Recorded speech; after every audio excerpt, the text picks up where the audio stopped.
GPA अच्छी थी। तो मुझे था कि बस मैं हाई रैंक यूनिवर्सिटी में जो है वो स्टार्ट करूँ।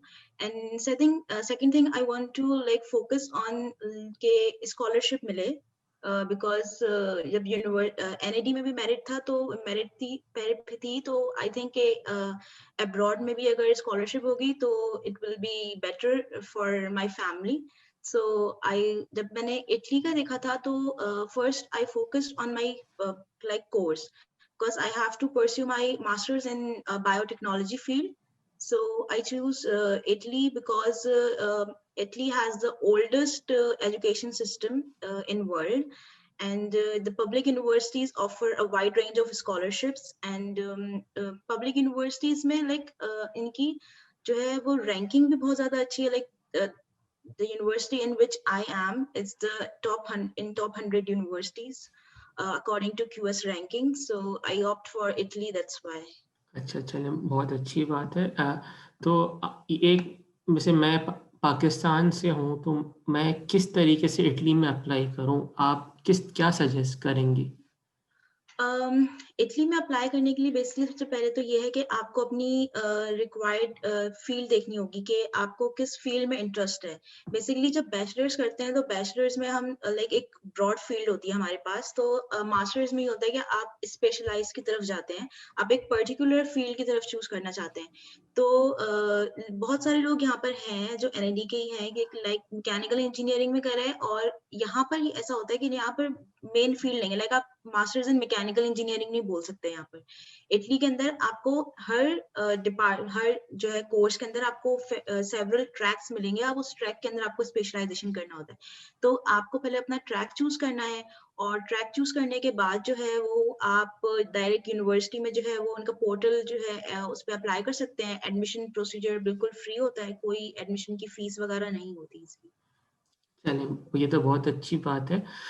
एक और सवाल है कि कल जैसे हमने सेशन किया था जर्मनी पे, उन्होंने कहा था DAAD उनकी जो वेबसाइट है वहाँ से प्रोग्राम सर्च करते हैं और फिर वहाँ से फिर यूनिवर्सिटीज लिंक करते हैं। तो इटली में कैसे है ये पूरा सिस्टम? इटली में एज सच कोई ऐसी वेबसाइट नहीं है, लेकिन मास्टर्स इन इटली करके जो है एक वेबसाइट है, उस पर आप पब्लिक यूनिवर्सिटी सर्च कर सकते हैं, और पब्लिक यूनिवर्सिटीज के अंदर आप अपना रिक्वायर्ड जो है वो कोर्स देख सकते हैं। अगर आप ये भी सिर्फ सर्च करेंगे कि पब्लिक यूनिवर्सिटीज इन इटली, तो आप जो है वो सारी मतलब ऑलमोस्ट जितनी भी पॉलिटेक्निक यूनिवर्सिटीज हैं यहाँ पर, Politecnico the Milano, Politecnico the Torino, Politecnico का मीन्स है यहाँ पर कि इंजीनियरिंग एंड टेक्नोलॉजी की सारी जो है वो फील्ड्स कवर हो रही होंगी, और उन सब फील्ड्स के अंदर जो है वो same type of like admission procedure भी सेम है, स्कॉलरशिप्स भी सेम है। तो आप जो है वो उसमें कर सकते हैं, लाइक डायरेक्ट अप्लाई कर सकते हैं किसी भी पब्लिक यूनिवर्सिटी में, तो वो प्रॉब्लम नहीं है। लाइक इसमें जर्मनी की तरह लाइक आपको ढूंढना नहीं पड़ेगा कि आपको कौन सी यूनिवर्सिटी में है, क्योंकि पॉलिटेक्निक के जितनी भी यूनिवर्सिटी हैं सब में सेम फील्ड्स हैं ऑलमोस्ट। चलिए, ये तो बहुत अच्छी बात है। अच्छा, अब आप ये बताएँ आपने किस तरीके से ये यूनिवर्सिटी चूज़ की? और यहाँ पे आपने एप्लीकेशन भरी तो क्या-क्या इसमें रिक्वायरमेंट्स थी? और बाकी लोगों को आप कैसे सजेस्ट करेंगी कि ये यूनिवर्सिटी वहाँ पे सर्च आपने सब बताया पब्लिक यूनिवर्सिटी सर्च करें, तो अप्लाई हम किस तरीके से करेंगे? ये थोड़ा बता दें। एसओपी लिखना होता है, आइल्स रिक्वायरमेंट है या लैंग्वेज रिक्वायरमेंट, ये तमाम चीज़ें। वैसे यहाँ की जो यूनिवर्सिटीज़ हैं उसमें बेसिकली आपको सारी अपने जो एजुकेशनल डॉक्यूमेंट्स हैं आपको वो अपलोड करने होते हैं। हुँ। आइल्स की अगर मैं बात करूँ कि इटली के अंदर यूनिवर्सिटीज़ जो है वो पर्सनली खुद आइल्स रिक्वायरमेंट नहीं है उनकी। वो जो है इंग्लिश प्रोफिशिएंसी सर्टिफिकेट पे भी आपको एडमिशन दे देती हैं, लेकिन जो इटालियन एम्बेसी है पाकिस्तान की, उनकी ये पर्टिकुलर रिक्वायरमेंट है कि आपके पास आइल्स होना चाहिए। यहाँ पर काफ़ी स्टूडेंट्स हैं जिन्होंने लाइक अगर आप आइल्स प्रोवाइड कर देंगे, तो लाइक उनको सिर्फ ये होगा कि हाँ, आप इंग्लिश कोर्स जो है वो प्रेफ़र कर सकते हैं, आप यहाँ पर पढ़ सकते हैं। और एप्लीकेशन प्रोसीजर का ये है कि आप जो है वो लाइक उनके पोर्टल पे जाकर एडमिशन पे आप कर अपना एक लॉगिन करेंगे। लॉगिन करने के बाद आपको जो है वो डिफरेंट लाइक वो खुद बताएँगे कि ये आपको इनिशियल स्टेप्स फिल करने हैं, और फिर उसके बाद अपने डॉक्यूमेंट्स आपको अपलोड करने हैं। डॉक्यूमेंट्स अपलोड करने के बाद जो है कुछ यूनिवर्सिटीज़ ये बोलती हैं कि आप फेडेक्स या डीएचएल के थ्रू अपने जो डॉक्यूमेंट्स की कॉपी हैं वो हमें मेल कर दें। ठीक है? तो हमें ये करना होता है, वो भेजनी होती है उनको, तो उससे ये होता है कि लाइक वो वेरीफाई कर सकते हैं कि जो डॉक्यूमेंट्स आपने अपलोड करें और जो डॉक्यूमेंट्स आप लक्ष्यों का मतलब आप भेज रहे हैं कि वो सेम है या नहीं है, वो वेरिफाइड है या नहीं है, और उसके लिए आपको पहले से जो है वो अटेस्टेशन करवानी होती है matric board, inter board, IBCC and MOFA से, तो ही वो डॉक्यूमेंट्स जो है वो एक्सेप्ट होते हैं यहाँ पर। और फिर उसके बाद लाइक जनवरी फरवरी में स्टार्ट होते हैं एडमिशंस और मार्च तक रिजल्ट आ जाता है फॉर सितंबर इनटेक। और अगर आप फैब इनटेक की बात करें तो सितंबर अक्टूबर के अंदर जो एडमिशन स्टार्ट होते हैं उसके अंदर आप फैब इनटेक में एडमिशन ले सकते हैं, जो कि इवन सेमेस्टर होता है यहाँ पर। चलिए मतलब जैसे यूके में सेमेस्टर 1, 2, 3 होता है, और 1 जो होता है सितंबर होता है, फिर जनवरी 2 होता है, और फिर मई वाला 3 होता है। तो आपके हिसाब से जो अगस्त है वो सितंबर वाला जो आपका सेमेस्टर 1 इवन ऑड जी, सेमेस्टर होता है। और सेमेस्टर होते हैं यहाँ पर 1 2 3 लाइक 1 2 3 नहीं काउंट होते यहाँ पर। यहाँ पर ऑड होता है सेमेस्टर या तो इवन होता है 1 2 फिर 3, लाइक वो लोग जो है वो वापस से 1 एंड उस पर आ जाते हैं। तो ये जो है सितंबर इनटेक और फैब इनटेक के लिए ये 1 एंड 2 ऑड एंड इवन। चलें ठीक है, बहुत अच्छी बात। अच्छा एक चीज़ बताइए, आपने मुख्तलिफ यूनिवर्सिटीज़ में देखा होगा तो मेन रिक्वायरमेंट्स क्या होती हैं? एक तो जीपीए होगी मेरा जहाँ तक ख़्याल है, और एक लैंग्वेज आइल्स हो गया, एक एसओपी हो सकता है, उसके अलावा ऐसी और क्या रिक्वायरमेंट हो सकती हैं? सबसे पहली रिक्वायरमेंट तो यहाँ पर जीपीए की है। डिफरेंट जो पब्लिक यूनिवर्सिटीज है यहाँ पर सबके अंदर सेम जीपीए रिक्वायरमेंट नहीं है। पॉलिटेक्निक और मिलानो में मेरे पास काफी स्टूडेंट्स का है कि 3.5 से कम पर नहीं लेते एडमिशन, लाइक आउट ऑफ 4 में। तो फिर ये होता है कि दूसरी यूनिवर्सिटीज आपको देखनी पड़ती हैं अगर आप जीपीए पे जाएं, और जितनी ज्यादा रैंकिंग होगी यूनिवर्सिटी की उसके अकॉर्डिंग जो है वो जीपीए रखते हैं। साथ में एसओपीज के साथ, और एसओपीज के अलावा जो है यहाँ पर एलओआर लाइक रिकमेंडेशन लेटर्स जो हैं वो आपकी यूनिवर्सिटी के और आपके जो फाइनल ईयर प्रोजेक्ट के सुपरवाइजर हैं उनसे जो है वो ज्यादा रखता है कि लाइक इम्पोर्टेंट होता है वो। तो एलओआर, एसओपीज और जो है मतलब बाकी आपके अगर आपके पास अगर कोई भी ऐसी अचीवमेंट्स हैं आपकी, तो आप जैसे मेरा था कि मैंने जो अपना फाइनल ईयर प्रोजेक्ट था वो डाइस विनर थी मैं, तो मैंने डीएचयू डाइस के जो विनर सर्टिफिकेट्स थे अपने सब कुछ वो लगाए थे वहां पर। और IEEE की रिसर्च में जो है गोल्ड कैटेगरी सिलेक्टेड में थी मैं, तो उसमें भी मैंने वो लगाए थे, और मेरा इसकी वजह से भी ज्यादा काफी इफेक्ट हुआ था क्योंकि मैंने कुछ स्टूडेंट्स देखे जो उनका नहीं हुआ था एडमिशन लाइक 3.5 के बाद भी। तो लाइक जब आप पूल ऑफ स्टूडेंट्स में होते हैं तो वो डिफरेंट यूनिवर्सिटीज ये देखती हैं कि आपकी अचीवमेंट्स एंड आपका रिसर्च एरिया या फिर आपकी एकेडमिक प्रोफाइल कैसा है, तो वो उसके अकॉर्डिंग एडमिशन दे देते हैं।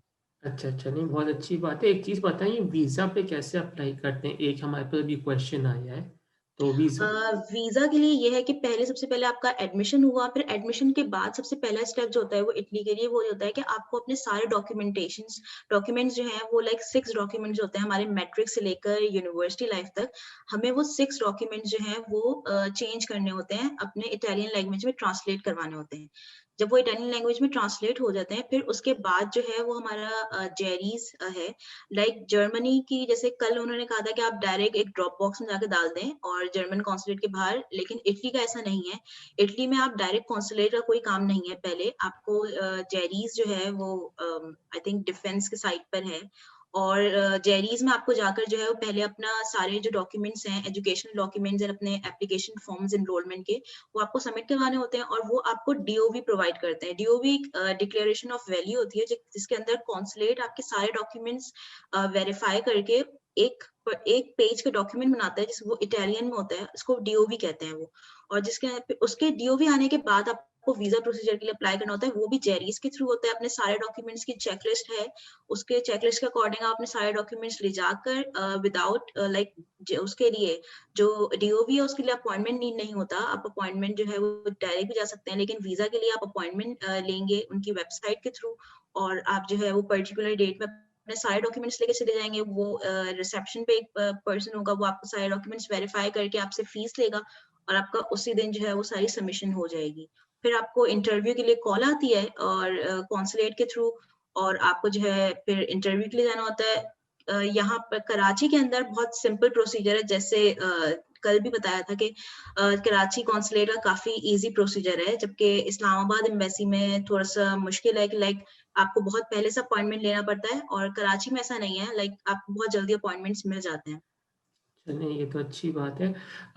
एक और सवाल है कि अभी आया है हमारे पास कि इटली में फ्री एजुकेशन होती है या पैसे कितने चार्जेस वगैरह होते हैं या फाइनेंशियल अ, रिक्वायरमेंट? लेकिन जर्मनी के कल जो है वो मैंने कुछ क्वेश्चंस पढ़े थे कि जर्मनी में बोलते हैं कि फ्री एजुकेशन है, लेकिन फिर भी जो 10,000 यूरोस कुछ 20 lakhs बन जाते हैं वो, और वो तो फिर भी देने होते हैं। इटली के अंदर लकीली ऐसा कोई ब्लॉक अकाउंट का कोई सीन नहीं है और आपको कोई ब्लॉक अकाउंट नहीं शो करना। आपको जो है वो वीजा के वक्त आपको एक बेसिकली 16 lakhs की अपनी बैंक स्टेटमेंट शो करनी होती है, जो कि आपको अगर आपका वीजा मिल जाए आप तो उसके बाद आप बेशक वो वीजा आप सब कुछ लाइक पैसे पूरा अपना अकाउंट जीरो बैलेंस कर दें, उसका कोई प्रॉब्लम नहीं होगा। लेकिन जो है यहाँ पर ये है कि फ्री एजुकेशन तो नहीं कह सकते, क्योंकि सारी यूनिवर्सिटीज की फीस है, लेकिन जो आपकी स्कॉलरशिप्स हैं वो ऐसी हैं कि उसके अंदर आपका मेरिट स्कॉलरशिप हो या नीड बेस्ड स्कॉलरशिप हो, उसके अंदर आपकी जो है वो सारी की सारी जो ट्यूशन फीस है वो कवर हो जाती है, उसके साथ आपको स्टेपएंड और सारी चीजें और मिल जाती हैं। तो लाइक मुझे 1.5 इयर्स हो गए यहाँ पर, तो 1.5 इयर्स में मैंने कोई ट्यूशन फी भी पे नहीं करी है और साथ में जो है कोई और फीस भी पे नहीं हुई है। हाँ, इनिशियली एक जो है एडमिनिस्ट्रेटिव फीस होती है, वो डिफरेंट यूनिवर्सिटीज की वेरी करती हैं। मेरी कुछ 172 यूरोस थी, जो कि मुझे सिर्फ इसलिए पे करनी थी कि आप लाइक उनको प्रूफ दे सकें कि आप वाकई में इंटरेस्टेड हैं एडमिशन के लिए, लाइक एनरोल होंगे या नहीं होंगे। तो वो उन्होंने फीस ली थी, और एक और लाइक फर्स्ट इंस्टॉलमेंट ली थी, जो कि वो वापस से जो स्कॉलरशिप स्टूडेंट्स होते हैं उनको जो है वो वापस रिटर्न कर देते हैं। तो वो जो 1,000 यूरोज हैं वो वापस से रिटर्न बैक हो जाएंगे, तो उसकी भी कोई प्रॉब्लम नहीं है। तो अब तक की फ्री एजुकेशन है जर्मनी के लिहाज से और बाकी यूनिवर्सिटीज के चलिए लिहाज ये से। तो बहुत अच्छी बात है। तो मतलब एक हमारे पास मुख्तलिफ लोग पूछ रहे हैं स्कॉलरशिप पे अप्लाई कैसे करते हैं, तो आप इनको कुछ सजेस्ट करेंगी? स्कॉलरशिप अप्लाई करने के लिए ये है कि जैसे आपका एडमिशन हो जाता है, तो हर यूनिवर्सिटी की अपनी मेरिट स्कॉलरशिप्स होती हैं, प्लैटिनम, गोल्ड एंड सिल्वर। अगर वो उसमें आपको अप्लाई नहीं करना पड़ता, वो यूनिवर्सिटी आपका जो भी एडमिशन सिक्योर कर लेते हैं स्टूडेंट्स, वो डायरेक्ट उसके एलिजिबल हो जाते हैं। तो अगर तो आप मेरिट स्कॉलरशिप्स में एलिजिबल हो गए तो फिर वो भी है, लेकिन एक और है स्कॉलरशिप जो कि नीड बेस्ड स्कॉलरशिप है, जिसको यहाँ पर DSU कहते हैं। लंबार्डी रीजन में इसको DSU कहते हैं, और जो रोम वगैरह का डिस्ट्रिक्ट है, उस रीजन है, उसके अंदर उसको लेजियो के नाम से भी जाना जाता है। और उसके अंदर बेसिकली ये कि आपको अपने एफिडेविट्स बनाने होते हैं। एफिडेविट आप खुद बना लें कि आपने बस इसमें ये लिखना होता है कि आपकी फैमिली में इतने मेंबर्स हैं और उनकी जो है वो पर एनम इनकम इतनी है। अगर आपने वो एफिडेविट्स आपको बाय मेल जो है उनको पोस्ट करने होते हैं, वो आपकी एक आईजी वैल्यू बनाते हैं। और लाइक वो जो है हर यूनिवर्सिटी जो है वो अपने पोर्टल पे उन्होंने दिया हुआ होता है कि आप इस ईमेल एड्रेस पर, अगर आपको नीड बेस्ड स्कॉलरशिप जो कि DSU है उसके लिए अप्लाई करना है, तो आप उस ईमेल एड्रेस पे अपने सारे डॉक्यूमेंट्स, जिसके अंदर FRC होता है और आपके जो एफिडेविट्स होते हैं इटालियन में और इंग्लिश में, वो सारे के सारे जो है वो आप जो है उसके अंदर आप मेल कर दें, वो आपको एक आईजी वैल्यू देंगे, और अकॉर्डिंग टू पूरे वर्ल्ड से सारे स्टूडेंट्स ही करते हैं अप्लाई, तो उसमें आपकी रैंकिंग बनती है। यहाँ पर ये है कि पाकिस्तानी जो है वो अपनी इनकम बहुत ही ज्यादा लो भी शो करते हैं, क्योंकि एक तो वैसे ही हमारे यूरो रेट जो है वो काफी ज्यादा है, तो हमारी रैंकिंग अच्छी बन जाती है। अगर आपकी रैंकिंग जो है वो इसके अंदर समझ लें कि 200 के अंदर अंदर, 300 के अंदर अंदर रैंकिंग है, तो स्कॉलरशिप्स तो आपकी मस्ट है। और अगर आपकी जो है वो अगर रैंकिंग ज्यादा अच्छी है, शुरू की है, तो आपको लाइक 200 तक भी है, तो आपको यहाँ पे अकोमोडेशन वगैरह भी उसमें फ्री हो जाती है। चलिए ये तो बहुत अच्छी चीज़ आपने बता दी। अच्छा, यहाँ पे एक सवाल है हमारे पास आया है कि आप आइल्स जनरल कह रही हैं या आइल्स एकेडमिक कह रही हैं? आइल्स एकेडमिक ही होता है, और जनरल तो जॉब्स वगैरह के लिए चलता है। अगर किसी भी मास्टर्स या PhD के लिए आपको अप्लाई करना है, बैचलर्स के लिए भी इवन, तो आपको लाजमी आइल्स एकेडमिक ही देना होगा। और एक और चीज ये है कि आइल्स एकेडमिक आपके सारे मॉड्यूल्स में 6 से किसी किसी भी मॉड्यूल में, चारों मॉड्यूल में 6 में से कम नहीं होने चाहिए। अगर आपका 6 से कम होता है, तो कुछ यूनिवर्सिटीज जो है वैसे तो नहीं बोलती कि जो है वो उनको आइल्स चाहिए, लेकिन अगर आपने अपना आइल्स भी अपलोड कर दिया इंग्लिश प्रोफिशिएंसी के सर्टिफिकेट के साथ, तो उनके पास एक चांस होता है कि आपको वो ना दें एडमिशन। तो इसीलिए जो है, बाकी वीजा के लिए कोई प्रॉब्लम नहीं होती। आपका 5.5 से कम ना हो तो बेहतर है। अगर जितना ज्यादा अच्छा होगा आइल्स, तो आपका जो इंटरव्यू है वो स्मूथ जाएगा बहुत। चलिए ये तो बहुत अच्छी चीज़ है। एक चीज़ यहाँ पे हमसे पूछी जा रही है कि what should we apply? First we should apply for in the university और we should apply for a scholarship? First you have to apply for the university. Once you get the admission letter, then you are eligible for the scholarship. Like क्योंकि scholarship की जो email भेजनी है आपको need base के लिए, उसके अंदर जो है आपको लाजमी अपना एडमिशन लेटर और जो इनरोलमेंट लेटर है आपको वो अपलोड करना होता है, आपको वो उनको सेंड करना होता है।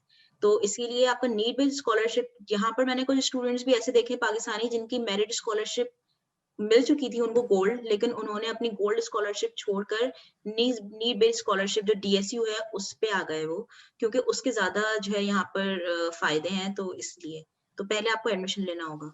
चलिए ये तो अच्छी बात है। अच्छा एक चीज़ बताएँ, इटालियन आना ज़रूरी है? जैसे कल हमें कह रहे थे कि जर्मन लैंग्वेज सीख लें, तो आपके लिए और मगर यहाँ पे क्या आपको सीखनी चाहिए या नहीं सीखनी चाहिए?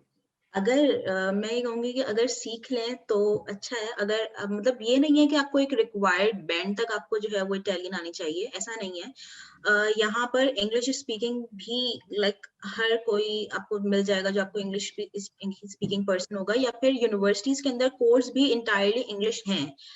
लेकिन अगर आपको इटालियन आती है तो उसका सिर्फ ये फायदा होगा कि लाइक आपको जो है वो इंटीग्रेट करने में सोसाइटी में बहुत इजी हो जाएगा, और जो है आपको जॉब्स की जो है वो लाइक ज्यादा अपॉर्चुनिटीज हो जाएंगी। मैंने पर्सनली इटली आते वक्त भी मैंने इटालियन नहीं सीखी, और अब तक मुझे 1.5 इयर्स हो गए हैं। जितना दूसरों से लाइक सुन सुनकर सीखी है सिर्फ वही सीखी है, और अब तक मुझे नहीं आई, लेकिन मैं फिर भी यहाँ पर सर्वाइव कर गई हूँ। अगर आपके पास गूगल ट्रांसलेटर है तो फिर आप जो है आपको, मुझे नहीं लगता कि आपको ट्रांसलेटर की ट्रांसलेट या फिर आपको इटालियन लैंग्वेज की जरूरत है।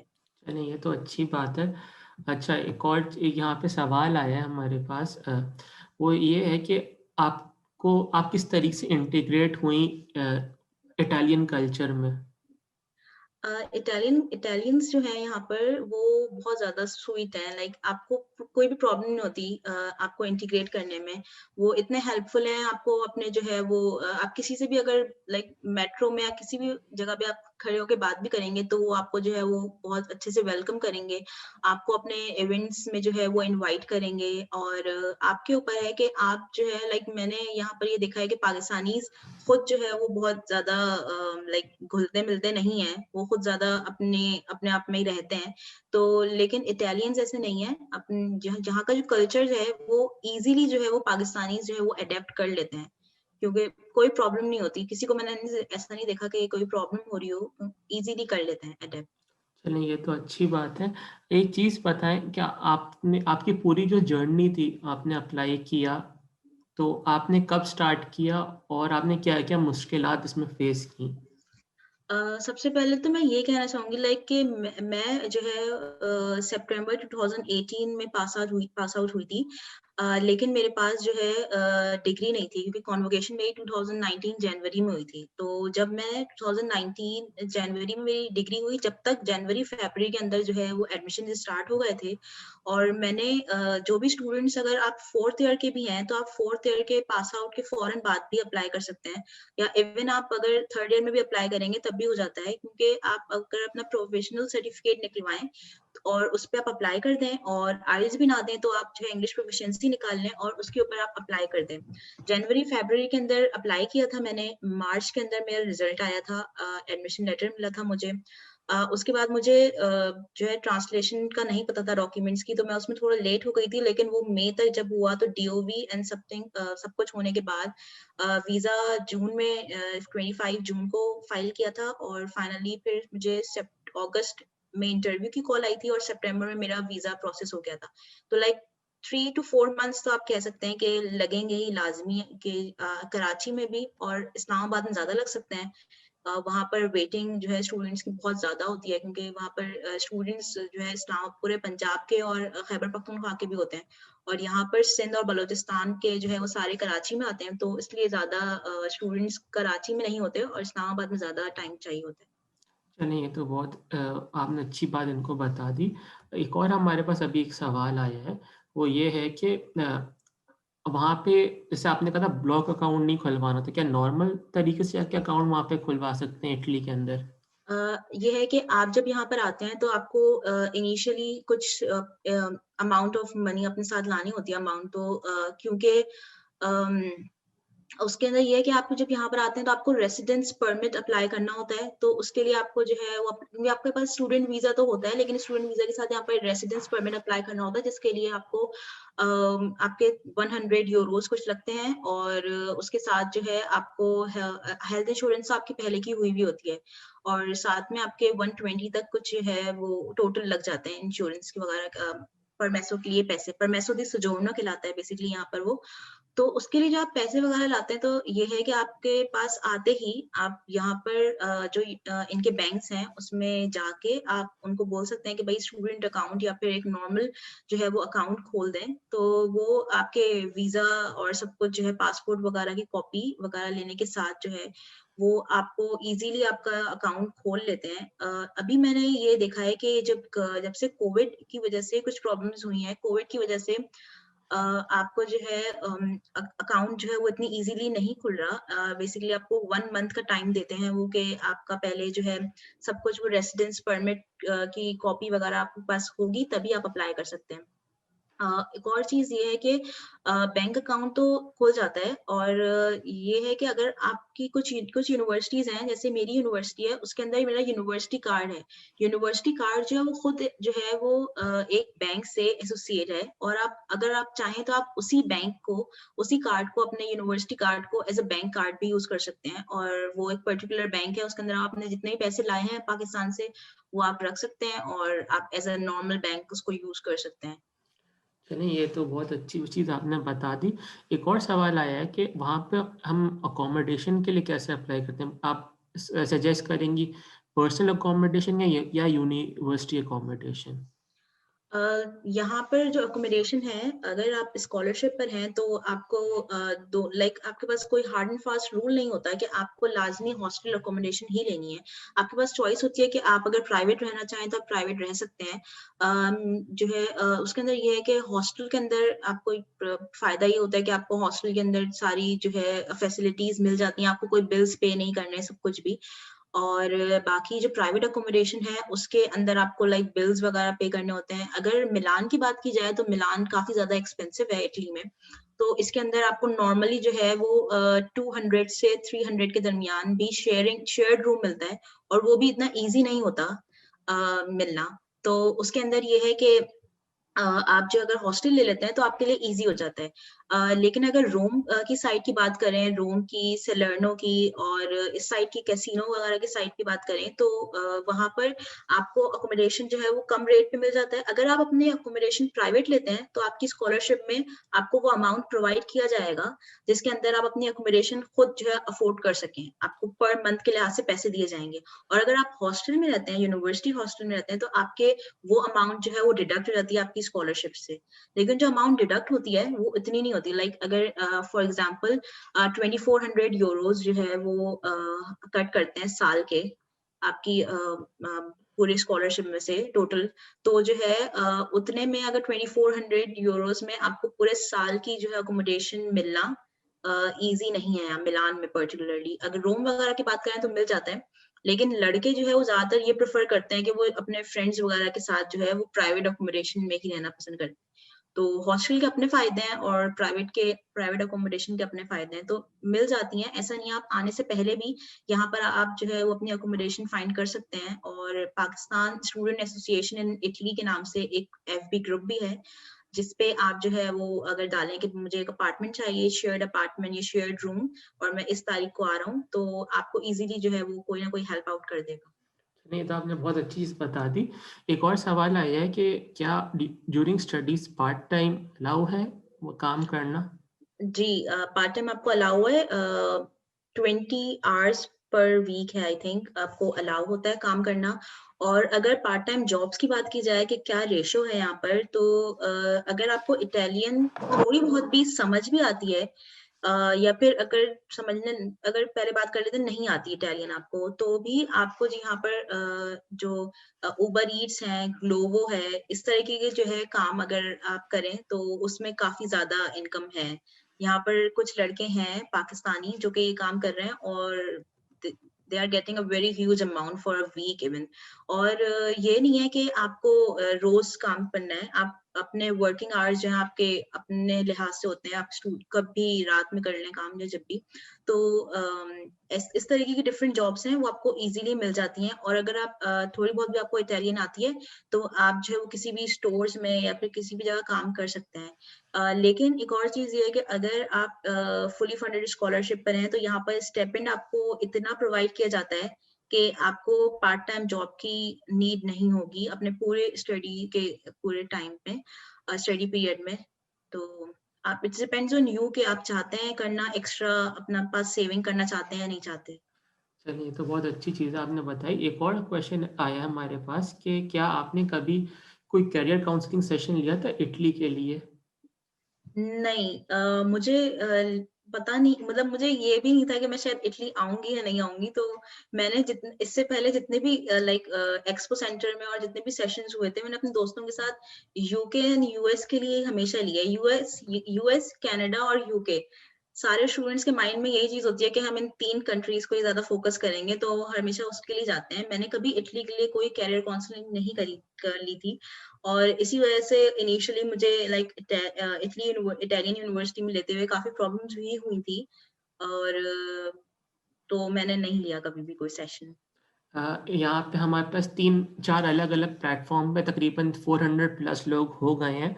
तो सबको मैं एक दफ़ा फिर बता दूँ कि ये निदा आसिफ़ हैं, इन्होंने एनईडी यूनिवर्सिटी से बायोमेडिकल में किया है बैचलर्स और अब मास्टर्स कर रही हैं मिलान में इटली में। और अब उनके कुछ सवालात हमारे पे जैसे आ रहे हैं कि what are the possibilities for NED students abroad in Italy specially? Specially अगर इटली की बात की जाए, तो यहाँ पर मेरे से पहले ही यहाँ पर मैकेनिकल, आईएम और मटेरियल्स और मेटलर्जी और ऑटोमोटिव इंजीनियरिंग, इन सब के स्टूडेंट्स सीनियर्स हैं यहाँ पर। और कुछ पास आउट भी हो चुके हैं और कुछ जॉब्स भी कर रहे हैं यहाँ पर। इसके लिए ये है कि यहाँ पर एनएडियंस का जो है वो काफी ज्यादा हाइप है यहाँ पर एनएडियंस के लिए। और 2 यूनिवर्सिटीज जो है पाकिस्तान की, वो इटली में बहुत ज्यादा है। लाइक आप स्टूडेंट्स देखेंगे, एक नस्ट नस्ट और बेसिकली नस्ट कराची वाली जो है, पीएनईसी जो है वो, और जो है और एक एनएडी और नस्ट के स्टूडेंट्स आपको किसी ना किसी फील्ड में जरूर मिलेंगे आपको। और यहाँ पर जो ज्यादातर जो फोकस्ड है एनएडियंस का, वो एक एनर्जी इंजीनियरिंग की तरफ है, एक मैकेनिकल इंजीनियरिंग की तरफ है, कोर्स की तरफ एक सिविल इंजीनियरिंग। और बाकी बायोमेडिकल में की तो मैं वाहिद हूँ, एक ही लड़की हूँ यहाँ पर, कोई लड़का कोई लड़की नहीं है। चलिए, आपने ये तो बहुत अच्छी चीज़ बता दी। एक सवाल अभी हमारे पास आया है कि in terms of biomedical and biotech, what are the best universities in Italy? Best universities की अगर बात की जाए इटली में, तो पॉलिटेक्निको दी मिलानो फर्स्ट है। रैंकिंग इसकी अच्छी है काफी ज्यादा, क्योंकि इसके अंदर 5 ट्रैक्स हैं बायोमेडिकल इंजीनियरिंग के ही सब फील्ड्स में। जैसे एक मेरा ट्रैक है सेल्स टिश्यूज एंड बायोटेक्नोलॉजी, एक मैकेनिकल से रिलेटेड है, जो मैकेनिकल करके आते हैं, तो वो उसमें ले सकते हैं। और बाकी डिफरेंट फील्ड्स हैं। एक यूनिवर्सिटी पॉलिटो में भी है, यूनिवर्सिटी ऑफ मिलान में भी है बायोटेक की फील्ड्स। और यूनिवर्सिटी ऑफ सलर्नो में मेरी दोस्त पढ़ रही है, वहां पर भी बायोटेक्नोलॉजी की है। तो ऑलमोस्ट जितनी भी टेक्निकल यूनिवर्सिटीज है यहाँ पर, उसमें बायोटेक्नोलॉजी का कोई ना कोई, या फूड साइंसेस का कोई ना कोई डिपार्टमेंट है। और आप बस अपने रिक्वायरमेंट्स के थ्रू, अपने कोर्स के थ्रू, या फिर जो भी जीपीए रिक्वायरमेंट्स हैं उनके थ्रू आप जो है वो लिस्ट डाउन कर सकते हैं अपनी पर्टिकुलर यूनिवर्सिटी। अच्छा, यहाँ पे एक आया है क्वेश्चन कि आपने इटालियन कल्चर को से क्या सीखा? इटालियन कल्चर से क्या सीखा? हाँ। इटालियन कल्चर से लाइक कल्चर से सीखने का ये है कि यहाँ के जो लोग हैं, हुँ, लोग यहाँ के हम समझते हैं कि पाकिस्तान के लोगों से बिल्कुल डिफरेंट है यहाँ के लोग। आप अगर मैं कहूँ कि मैंने इटली के अलावा यूरोप की 5 और कंट्रीज देखी हैं, तो वहाँ के जो लोग हैं ना, वो उनको आप नहीं जानते ना कि कौन है वो, आप बिल्कुल पहली दफा मिले, लेकिन वो आपसे इस तरीके से मिलेंगे और आपको इस तरीके से करेंगे वेलकम, कि आपको लगेगा यार कि ये तो हम बहुत पहले से जानते हैं इनको। और कल्चर में ये है कि यहाँ पर आपको, आप किसी को इंटरफेयर ना करें, आप उनको पिन ना करें, तो वो आपको नहीं करेंगे। सही है। तो और यहाँ पर मैंने देखा है कि यहाँ के यूरोपियन कल्चर में है अब जो अब अगर आप बाहर जाएँगे तो जो पाकिस्तानियों वाली जो आदत होती है हमारी घूरने की, उसको देखने की, इसको देखने की, इस लड़की ने कैसे कपड़े पहने हैं और ये क्या है, वो कहाँ है।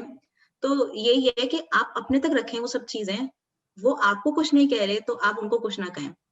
यहाँ पर मैंने इवन पाकिस्तान में मेरे साथ ये प्रॉब्लम था कि जब मैं एनईटी से पास आउट होने के बाद जॉब सर्च के लिए गई थी, एक जॉब इंटरव्यू के लिए गई थी, तो वहाँ पर मुझे बोला गया था कि एक मल्टीनेशनल कंपनी थी और उसमें मुझे बोला गया था कि आपको अपना हिजाब नहीं लेना होगा ड्यूरिंग जॉब। सारे इंटरव्यूज क्लियर होने के बाद उन्होंने मुझसे ये बोला था, तो मेरा ये था कि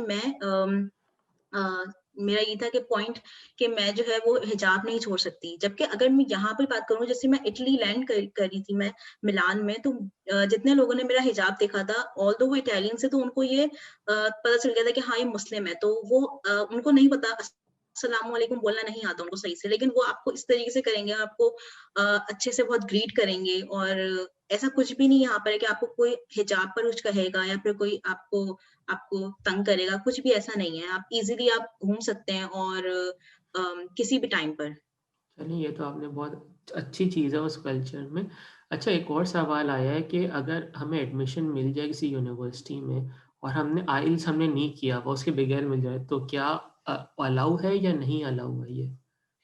अ, कि आपको एडमिशन मिल जाए आइल्स के बगैर? तो वीज़ा प्रोसेस में कोई मसला होगा या नहीं होगा? नहीं, वीज़ा वीज़ा मिलेगा ही नहीं। लाइक वीज़ा की रिक्वायरमेंट है आपका आइल्स।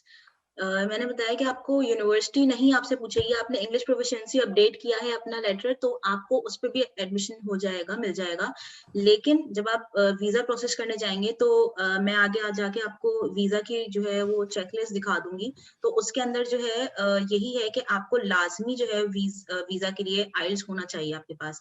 अभी जो है जो कोविड की सिचुएशन थी उसमें आइल्स कुछ टाइम के लिए एग्ज़ेम्प्ट हो गया था, क्योंकि ना ब्रिटिश काउंसिल करवा रहा था, ना ही जो है एयू करवा रही थी आइल्स के लिए। तो उस वक़्त जो है वो स्टूडेंट्स के लिए ये था कि आप इंग्लिश प्रोफिशिएंसी में भी दे सकते हैं। लेकिन उस वक़्त जो है इंटरव्यूज़ थोड़े टफ थे, क्योंकि वो इंटरव्यूज़ में बेसिकली ये है कि इंटरव्यू में वो आपका इस तरीके से ले लेते हैं कि आपको इंग्लिश आप कवर कर सकते हैं, आप कोर्स या नहीं कर सकते। कुछ स्टूडेंट्स ऐसे भी हैं जिनको जो है रिजेक्शन सिर्फ़ इस बेसिस पे मिली है। ऑल्दो वो उनका 6 बैंड 6.5 बैंड्स थे, लेकिन उनको वीज़ा के पॉइंट से, वीज़ा का जो रिजेक्शन लेटर आया उसमें ये पॉइंट था कि your English proficiency is not sufficient for your course. तो चलिए। आइल्स आपको बहुत ज़्यादा इम्पोर्टेंट है, और आपको वीज़ा का जो इंटरव्यू है वो भी आप उसको उसको अच्छे से कैरी करेंगे आप, तो आपका हो जाएगा लाज़मी। अच्छा, एक और सवाल आया कि क्या हमें जीआरई की जीआरई के लिए अप्लाई करना होता है जीआरई के बेसिस पे, या हम डायरेक्ट आइल्स की बेसिस पे अप्लाई करें? नहीं, जीआरई तो यहाँ पर नहीं है। अगर आपने जीआरई करा हुआ है, अगर आप किसी और यूनिवर्सिटी में अप्लाई भी कर रहे हैं किसी और कंट्री में और वहाँ पर जीआरई रिक्वायर्ड है, और आप चाहते हैं कि आप जीआरई अपलोड कर दें, तो कुछ यूनिवर्सिटीज जो है वो उन्होंने रखा हुआ है कि आइल्स या जीआरई, तो आप उसके अकॉर्डिंग भी कर सकते हैं। लेकिन जो है जो आइल्स है वो फर्स्ट रिक्वायरमेंट है यहाँ पे। तो आगे जाके आपको वीजा के लिए भी चाहिए होगा आइल्स, तो क्योंकि वीजा के लिए उन्होंने जीआरई नहीं बोला हुआ, तो आपको वीजा के लिए आइल्स तो चाहिए ही होगा, तो इट्स बेटर कि आप आइल्स ही करें। एक यहाँ पे अभी सवाल आया है कि how can we apply on exchange programmes during our undergrad? मेरे ख्याल से इसको छोड़ देते हैं कि हमारा सेशन पोस्ट ग्रेजुएट के लिए सिर्फ, तो हम्म। आगे बढ़ते हैं।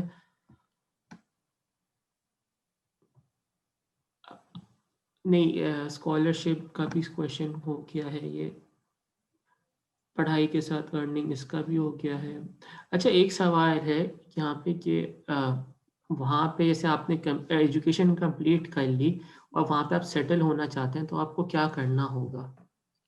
सबसे पहली रिक्वायरमेंट तो यहाँ पर ये है कि आपके पास एक अपनी फील्ड से रिलेटेड आपके पास जॉब होनी चाहिए। अगर आपके पास जॉब कॉन्ट्रैक्ट होगा तो आपका वीज़ा जो है वो एक्सटेंड हो जाएगा, और वो जो कंपनी है वही आपको वीज़ा एक्सटेंड और सब सारे अपने देगी, तो आपका इज़िली आप वहाँ पर रह सकते हैं। एनईडी के एक सीनियर हैं जो कि यहीं मेरी यूनिवर्सिटी से ही पास आउट हुए थे, मैनेजमेंट इंजीनियरिंग से, और उसके बाद वो जॉब कर रहे हैं। उन मैं नहीं कह सकती कि उनको बहुत अच्छी आती होगी इटालियन, या फिर बहुत ज़्यादा प्रो हैं वो इटालियन में। लेकिन ऑल्दो उसके बाद भी जो है कंपनी ने उनको सब कुछ प्रोवाइड किया, और जो है वो इजीली रह रहे हैं। और अगर आप पीआर की बात करेंगे, कुछ लोगों का ये होता है कि आपको वहां पर हमेशा के लिए सेटल होना है, तो वो यहाँ पर इतना इजी नहीं है as compare to other countries. तो इटली में आपको इतनी आसानी से जो है वो नहीं मिल जाता। आपको बस यही है कि आपको जितनी आप ज्यादा जॉब्स जो है कर सकते, मतलब आपको जॉब अच्छी मिल गई तो आप अपना वीजा एक्सटेंड करवा के यहाँ पर रह सकते हैं और फिर कोई प्रॉब्लम नहीं है। अच्छा, एक क्वेश्चन आया है, what is the minimum ways in Italy? तो मेरा इसे यूके में होता है हमारा 8.72 पाउंड्स पर आवर। आप उनको से आर रेट बता दें अगर आपको पता है।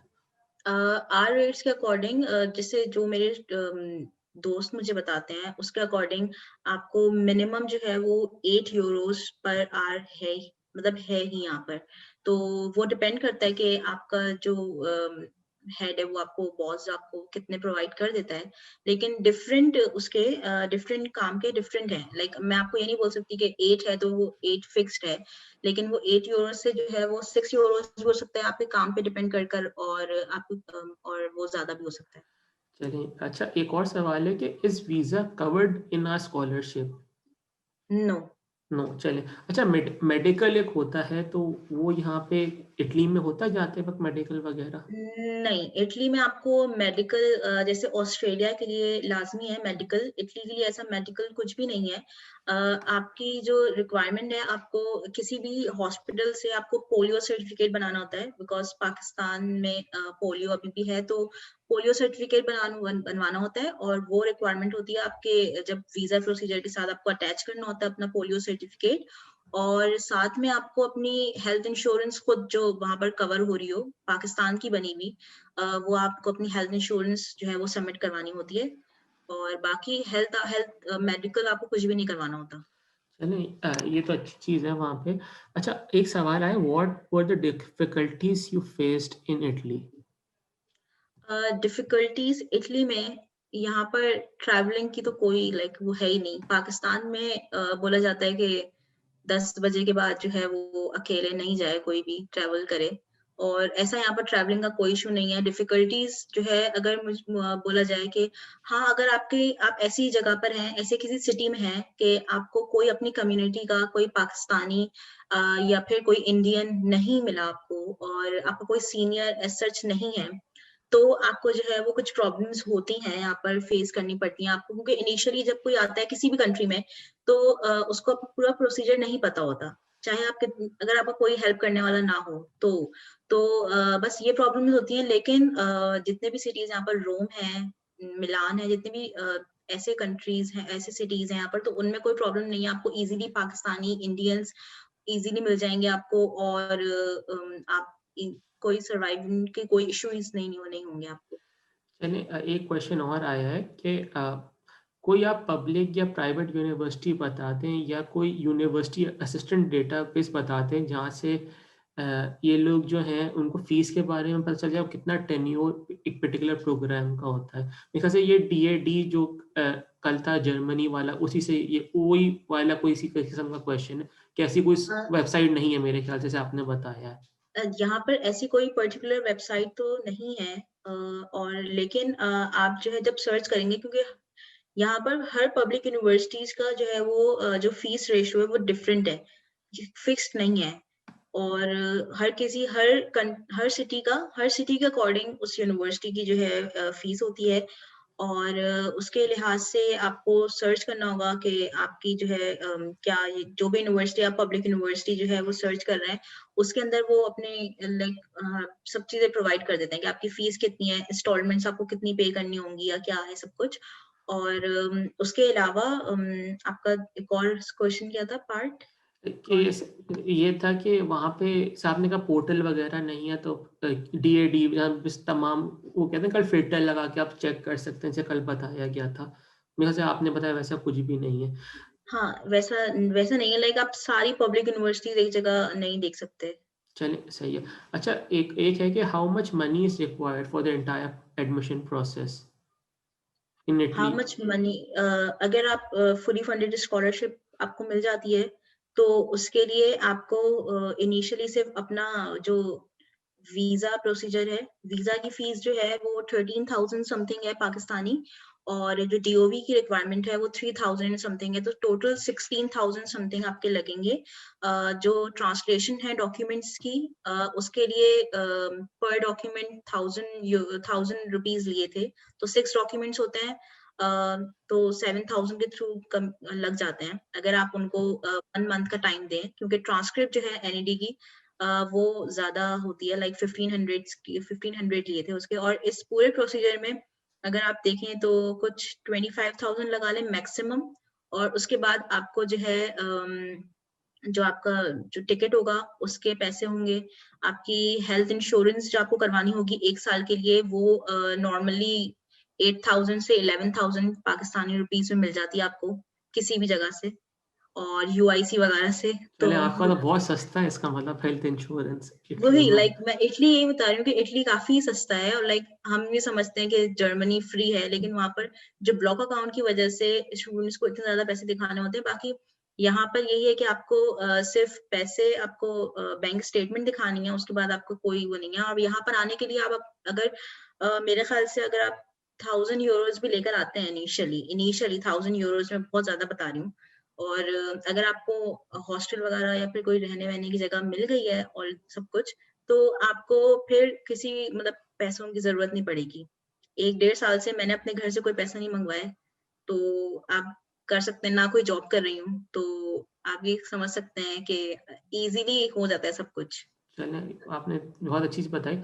एक और क्वेश्चन फिर से आया है कि do we have to apply for scholarship from Pakistan और आफ्टरवर्ड्स? इन्होंने पहले भी क्वेश्चन नो, पूछा, आपने जवाब दिया, फिर उन्होंने शायद क्वेश्चन पूछ लिया। नहीं, आपको पाकिस्तान से ही अप्लाई करना है, क्योंकि अगर आप पाकिस्तान में ही अप्लाई करेंगे तो आपका ये फायदा होगा कि जब आप यहाँ पर आएंगे तो आपके पास सब कुछ हुआ हुआ होगा, आपका प्रोसीजर। आप हो सकता है जैसे कुछ स्टूडेंट्स हैं, अगस्त में रैंकिंग आ जाती है सारी स्कॉलरशिप्स की, तो आप इजीली जो है वो जब सितंबर में, आप 14 सितंबर से यहाँ पे सेशन स्टार्ट होता है, तो आप 14 सितंबर को जब यहाँ लैंड करेंगे, तो अगर आपको हॉस्टल चाहिए तो आपको हॉस्टल भी मिला हुआ होगा पहले से, तो आप डायरेक्ट जो है हॉस्टल आ सकते हैं।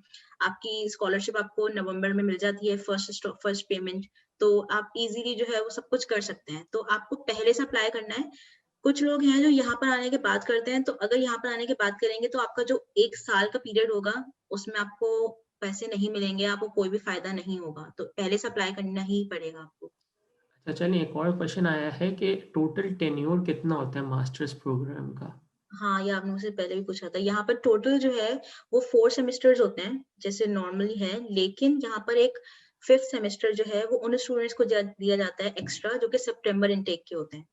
तो जो सितंबर इनटेक होते हैं उनके पास 2.5 इयर्स होते हैं अपना पूरा मास्टर्स कंप्लीट करने के लिए। अगर वो चाहें तो 4 सेमेस्टर्स में कोशिश कर कर एक सेमेस्टर अपना पूरा थीसिस को दे सकते हैं। तो 2.5 इयर्स, और 2.5 इयर्स तक ही पूरी आपकी जो है वो स्कॉलरशिप मिलती रहती है आपको 5 सेमेस्टर में। जबकि जो फैब इनटेक के स्टूडेंट्स आते हैं उनके लिए सिर्फ 4 सेमेस्टर्स ही होते हैं। और एक और चीज मैं ये बता दूं कि लाइक ये नहीं है पाकिस्तान की तरह कि आपको एक दफा स्कॉलरशिप मिल गई तो आपको फिर जितने भी साल तक आप पढ़ रहे हैं आपको मिलती रहेगी स्कॉलरशिप, आपको कोई वो नहीं है कि आपको वापस दिखाना होगा कुछ भी। तो ऐसा नहीं है। आपको यहाँ पर अगर आप स्कॉलरशिप लेते हैं तो आपको वो, जैसे मुझे 1 साल स्कॉलरशिप मिल गई, तो वो फर्स्ट ईयर के पूरे पीरियड के लिए होगी स्कॉलरशिप। अगर मैं सितंबर इनटेक की हूँ, मुझे नेक्स्ट सितंबर अगस्त तक मुझे अपने क्रेडिट्स दिखाने होंगे, पर्टिकुलर क्रेडिट्स, लाइक हर यूनिवर्सिटी के वेरी करते हैं। जैसे मेरी यूनिवर्सिटी में था कि मुझे 1 साल के अंदर अंदर 40 क्रेडिट्स दिखाने हैं। अगर मैं अपने 40 क्रेडिट्स दिखाती हूँ तो मेरी scholarship for the next year secure हो जाएगी, और हॉस्टल भी मेरा सिक्योर हो जाएगा। तो इस तरीके से आपको क्रेडिट्स करने होते हैं, तभी जाकर जो है वो आपका आप सेकेंड ईयर के स्कॉलरशिप के लिए एलिजिबल होते हैं। और एक और चीज है कि अगर आप फैब इनटेक में आते हैं, तो जैसे मैं ये कहूंगी कि यूरोपियन यूनिवर्सिटीज में मैंने ये चीज देखी है कि दोनों इनटेक्स में से पूछा जाता है कि कौन सा इनटेक सही है। बहुत सारे लोग सितंबर इनटेक में नहीं एडमिशन हो पाता तो अपना एडमिशन डिफर कर देते हैं फैब इनटेक के लिए। तो उसका ये नुकसान है कि जब आप फैब इनटेक में आते हैं तो वो आपका फर्स्ट सेमेस्टर होता है, मतलब आपका फर्स्ट सेमेस्टर होगा, और आपको फर्स्ट सेमेस्टर के अंदर ही अगस्त तक जो आपका सेमेस्टर खत्म होगा उसमें आपको पर्टिकुलर क्रेडिट्स अपने दिखाने होंगे स्कॉलरशिप के लिए। यहाँ का एजुकेशन सिस्टम जो है पाकिस्तान जैसा नहीं है, तो आपको समझने में थोड़ी डिफिकल्टीज होती हैं। तो एक सेमेस्टर के अंदर आप बिल्कुल, ऐसा नहीं है कि आप सारे के सारे कोर्सेज क्लियर कर लेंगे। तो इसी वजह से सितंबर इनटेक में आपके पास 2 सेमेस्टर्स होते हैं अपने वो क्रेडिट्स पूरे करने के लिए। तो ईज़ी होता है कि आप सितंबर इनटेक में एडमिशन लें और 1 साल तक अपने क्रेडिट्स कंप्लीट करके नेक्स्ट ईयर के लिए अपनी स्कॉलरशिप सिक्योर कर लें। चलिए बहुत अच्छी चीज़ आपने बता दी। अच्छा, एक क्वेश्चन हमारे पास बार-बार आ रहा है कि जॉब अपॉर्च्युनिटीज़ जो होती हैं वो वहाँ पे क्या हैं और पीआर मिलती है या नहीं मिलती? जैसे यूके के अंदर तो ये है कि आप 1 साल का मास्टर्स प्रोग्राम है और फिर 2 साल पीएसडब्ल्यू मिल रहा है सितंबर से। तो ऐसा कुछ है या हुँ। यहाँ पे ऐसा कुछ नहीं है? यहाँ पर जॉब्स देखें कुछ अगर आपको अपने सेकंड ईयर के अंदर अच्छी किसी कंपनी में अपनी फील्ड से रिलेटेड इंटर्नशिप्स मिल गई, तो यहाँ पर कुछ सीनियर्स हैं जो कि इंटर्नशिप करते-करते उसी कंपनी ने उनको आफ्टर ग्रेजुएशन जो है वो जॉब दे दी। सही है? और उनको दूसरी कंट्री भी दे मतलब अपनी दूसरे कंट्री में जो है उनको भेज दिया और उसका पूरा वीज़ा प्रोसीजर वगैरह भी कर कराओ। तो ये है कि अगर आपको जॉब मिल जाती है और इंटर्नशिप अगर आपका सब कुछ अच्छा रहा तो आपका वीज़ा एक्सटेंड हो जाएगा। लेकिन अगर ये है कि ऐसा कुछ भी नहीं है यहाँ पर कि आपको 2 साल या 3 साल आपको मिलेंगे। आप जब तक यहाँ पर अपना वीज़ा एक्सटेंड करवा के रहना चाहें, आप रह सकते हैं। आपको उसके लिए अपनी बैंक स्टेटमेंट दिखानी होगी बस और अपना वीज़ा एक्सटेंड करवा सकते हैं। और बाकी जॉब्स जो है वो मिल जाती हैं मतलब ये तो नहीं कहूँगी मैं बिल्कुल कि ईज़िली मिल जाती हैं कि डिपेंड करता है फील्ड टू फील्ड वेरी करता है और बाकी फिर डिपेंड करता है आपके लक पर भी। अब एक क्वेश्चन आया कि पीएचडी पे हम कैसे अप्लाई करें? पीएचडी अप्लाई करने के लिए यहाँ पर ये है कि अगर आप पाकिस्तान से आते हैं तो आपके जो मास्टर्स का जीपी होता है वो एज़ कम्पेयर टू यहाँ के मास्टर्स का जो रिजल्ट होता है हमारा उससे बहुत बेहतर होता है। तो यहाँ पर पीएचडी के लिए आपको वही पोर्टल के थ्रू अप्लाई करना होगा और बट हर प्रोफेसर अपना रिसर्च एरिया जो है वो डिफाइन करता है। उसके अंदर आपको अपना रिसर्च प्रपोज़ल या आपको दिखाना होता है कि भई आपका और उस प्रोफेसर का जो है वो रिसर्च एरिया कैसे मैच करता है सब कुछ और आपने डॉक्यूमेंट्स वगैरह अपलोड करके आपको उस तरीके से जो है वो प्रोसीजर पूरा करना होता है और फिर आपका अगर प्रोफेसर आपको एडमिट कर लेता है तो आपको फिर स्कॉलरशिप वगैरह सब कुछ जो है वो मिल जाती है पीएचडी के लिए। चलें, एक और सवाल आया है कि इस 3.2 CGPA eligible for scholarship? Scholarship के लिए मैंने आपको बताया कि मेरी 3.811 थी, लेकिन मैं मेरिट स्कॉलरशिप मुझे ना प्लैटिनम मिली थी, ना गोल्ड मिली थी, ना सिल्वर मिली थी। क्योंकि मेरे वक़्त जो है वो सारे के सारे जितने भी थे, वो सारे 4 जीपीए वाले थे पूरे वर्ल्ड से। तो लेकिन आई एश्योर यू कि जो डीएसयू स्कॉलरशिप है, जिस पे मैं अभी हूँ, वो किसी भी जीपीए मिल जाती है। लाइक जीपीए मैटर ही नहीं करती उसमें। आपका ट्रांसक्रिप्ट नहीं माँगेंगे वो आपको उस स्कॉलरशिप के लिए। तो जीपीए मैटर ही नहीं करता स्कॉलरशिप के लिए। जीपीए सिर्फ़ आपकी यूनिवर्सिटी एडमिशन के लिए मैटर करता है। उसके अलावा आपको जो डीएसयू स्कॉलरशिप है, उसके लिए आपको सिर्फ़ अपनी इनकम शो करनी है और वो इनकम ईज़िली आप झूठ भी बता सकते हैं, तो उसका कोई प्रॉब्लम नहीं है। चलिए, ये तो अच्छा आपने चीज़ इनको टिप बता दी। अच्छा, एक और क्वेश्चन आया है कि what is the worth of masters degree from Italy? मेरे ख्याल से हर यूनिवर्सिटी की वैल्यू होती है और हर यूनिवर्सिटी की एक वर्थ होती है। तो मेरे ख्याल से ये हाँ, लाइक ये आप पे डिपेंड करता है कि आपने उस यूनिवर्सिटी में क्या देखा। देखें, एनईडी से भी पढ़ा था ना, तो एनईडी की रैंकिंग अगर देखें तो उसके अकॉर्डिंग फिर अगर आप इटली की किसी यूनिवर्सिटी की भी रैंकिंग देखेंगे तो आपको समझ में आ जाएगा कि दोनों की वर्थ क्या है। एनईडी से मास्टर्स कर लें या फिर इटली से मास्टर्स कर लें तो फ़र्क तो कुछ ना कुछ तो होगा। हर किसी की अपनी वर्थ होती है, मैं ये नहीं बोल रही कि एनईडी की वर्थ नहीं है। लेकिन एक यूरोपियन एजुकेशन सिस्टम का कुछ ना कुछ वर्थ तो लाज़मी है। ऐसी उनकी यूनिवर्सिटीज़ जो है वो उनकी इतनी अच्छी रैंकिंग नहीं है। रिसर्च एरिया की बात करें तो मास्टर्स अगर बैचलर्स तक तो आप सही है कि आप जो है वो किसी भी यूनिवर्सिटी से ले लें, कोई प्रॉब्लम नहीं है। लेकिन मास्टर्स एंड पीएचडी के लिए अगर रिसर्च एरिया स्ट्रॉन्ग है उस कंट्री का, उस यूनिवर्सिटी का, तो वो बहुत ज़्यादा मैटर करता है। चलिए, आपने एक बहुत अच्छी चीज़ बता दी। एक और सवाल आया है कि हम एनईडी के अंदर मैंने देखा था बहुत ब्यूरोक्रेटिक स्टाइल है। एक लेवल के थ्रू चलते हैं। यूके में क्या हुँ। तो टीचर आपके साथ इन्वॉल्व रहता है, आपको हेल्प कर रहा होता है, हर चीज़ कर रहा होता है। तो यहाँ इटली में क्या कैसे है? इटली में ऐसा नहीं है। इटली में ये नहीं है कि आपको जो है वो या तो फेवरेटिज्म करेंगे अपने इटालियन स्टूडेंट्स को, ऐसा नहीं है। वो इंटरनेशनल स्टूडेंट्स को, मुझे लगता है कि वो इंटरनेशनल स्टूडेंट्स को ज़्यादा करते हैं। जैसे अगर यहाँ पर देखा जाए कि कुछ मेल प्रोफेसर्स हैं, अगर मैं अपनी बात करूँ तो स्टूडेंट्स लाइक ज़ाहिर है, क्योंकि अगर कोई चीज़ इटालियन में वो बोल रहे हैं, तो हम पूरी तरीके से नहीं एब्ज़ॉर्ब कर पा रहे वो, तो वो आपको टाइम देते हैं। इस कोविड के उसमें भी जब वो अपना जो है सब कुछ इन डिस्टेंस मोड में अगर सब कुछ अपने कैरी कर रहे हैं, उसके बाद भी अगर आप प्रोफेसर्स को मेल कर रहे हैं कि भाई मैं इंटरनेशनल स्टूडेंट हूँ, मुझे ये पर्टिकुलर ये सिर्फ एक पार्ट समझ में नहीं आया, तो वो आपको फौरन जो है वो जूम या टीम्स या किसी भी प्लेटफॉर्म पे आपको मीटिंग अरेंज करके देंगे और आपको समझाएंगे। तो कोई फेवरेटिज्म नहीं है, और आपको इजीली लाइक इंटरनेशनल स्टूडेंट्स भी वही हैं जैसे उनके लिए इटालियन स्टूडेंट्स हैं। चलें, आपने ये तो बहुत अच्छी चीज़ बता दी और यही होना चाहिए। अच्छा, एक सवाल आया है कि लैंग्वेज तो आपने बता दिया इनको कि do they have English language courses, तो आपने कहा येस दे हैव और उसी पे होता है। उसके अलावा एक सवाल ये है कि अगर हम यूनिवर्सिटीज़ वगैरह जाते हैं तो जैसे वो कह रहे हैं कि कोई लिमिटेशंस होती है हॉस्टल में, इस टाइम के बाद नहीं निकल सकते बाहर? नहीं, ऐसी कोई लिमिटेशन नहीं है। ऐसी लिमिटेशंस सिर्फ़ लड़कियों के लिए पाकिस्तान में उनके पेरेंट्स लगाते हैं, और ऐसी कोई रिस्ट्रिक्शन जो है वो यहाँ पर नहीं है। आप रात के 4 बजे भी, सुबह के 4 बजे भी आना चाहें हॉस्टल में तो आप आ सकते हैं। अपनी कीज़ होती हैं आपके रूम्स की। आपका अपार्टमेंट, अगर अपार्टमेंट सिस्टम है तो आपको यूनिवर्सिटी कार्ड से एंटर होंगे आप, और आपसे कोई भी नहीं पूछेगा रिसेप्शन पे कि भई आप इस वक़्त बाहर क्यों जा रहे हैं, इस वक़्त क्यों आ रहे हैं? ऐसे कोई भी रिस्ट्रिक्शन नहीं है यहाँ पर। चलें, ये तो बहुत अच्छी चीज़ है। अच्छा, एक सवाल ये आया कि वहाँ पे क्या सिटीज़नशिप मिलती है या वो देते हैं या नहीं देते?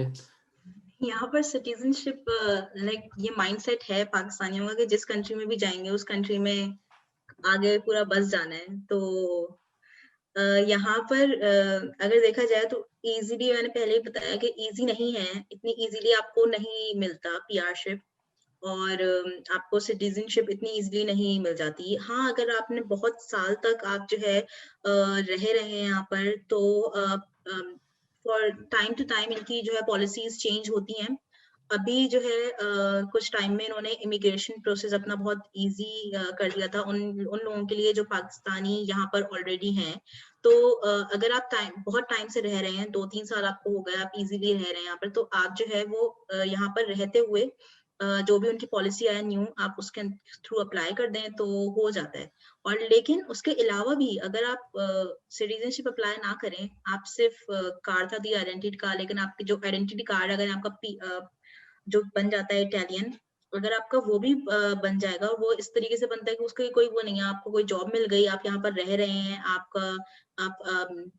किसी कॉन्ट्रैक्ट पे किसी अपार्टमेंट में रह रहे हैं कहीं भी, तो आपका आइडेंटिटी कार्ड बन जाता है। जैसे अभी रेसिडेंस परमिट है मेरा, तो उसके बाद भी आपको बहुत फैसिलिटीज मिलती हैं। लाइक वो फैसिलिटीज इक्वल हैं सारे इटालियंस के लिए और सारे नॉन यूरोपियन सिटीजन्स के लिए भी, तो कोई प्रॉब्लम नहीं है। अभी अगर कोविड की सिचुएशन की बात की जाए तो इटली में कोविड सिचुएशन जो थी, स्पेशली इन मिलान और पूरे इटली में, उसके बाद इन्होंने अपने स्टूडेंट्स और अपने सिटीजन्स फॉर इंटरनेशनल स्टूडेंट्स भी इतने बोनसेस दिए हैं कि आई डोंट थिंक सो कि किसी और कंट्री ने इतने बोनसेस या इतनी चीजें दी होंगी।